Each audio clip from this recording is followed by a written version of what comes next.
Alright, time for the next recipe. This one's for Crockpot beef stew from the Best Blog Recipes. This Crockpot beef stew recipe is definitely one to add to your cookbook.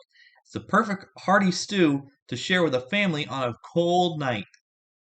And yeah, we're in that time of year, but here in New Hampshire, we're still in the 50s and we might hit the 70s tomorrow, so you never know when you're going to need it.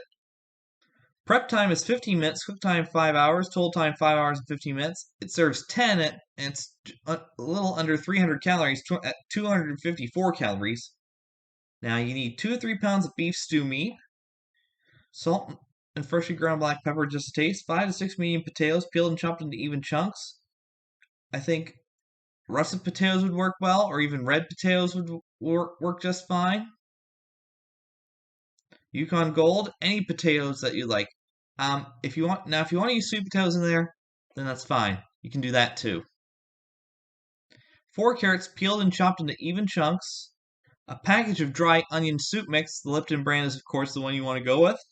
A tablespoon of garlic, minced, either from the jar or from the bulb. That part's up to you. A 32-ounce box of beef broth.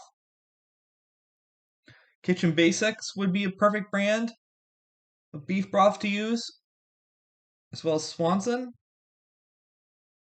A 6-ounce can of tomato paste. Hunt's, Contadina, any of those brands will do just fine. Or even Cento, Red Pack. Tablespoon of Worcestershire sauce. Yeah, you see how they misspelled it. They put an N instead of an R there. So yeah, that's a mistake on their part. A teaspoon of dried thyme, a teaspoon of dry rosemary, 3 bay leaves. Yeah, I'm not kidding. 3 bay leaves and a quarter cup of flour. Add all the ingredients except the flour into your crock pot.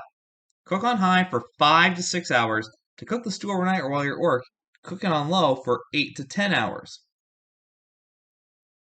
Now, in the last half hour, take about half a cup of the broth and mix it with the flour to make the roux. And of course, that's a fancy name for a sauce. A paste sauce that's used in cooking. Just so you guys know. Pour the roux back into the stew and cook for another 30 minutes.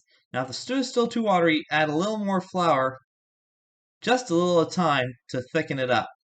Then take out the bay leaves because you're not going to need them anymore. Serve with crusty bread, dumplings, or any vegetables that you desire.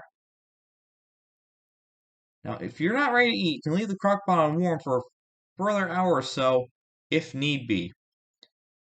But this one is definitely a true classic. Crock-pot beef stew from the Best Blog Recipes. You gotta try this. It's really good. So that's gonna do it for this one. I got one recipe coming up, so stay tuned and find out what that one's gonna be.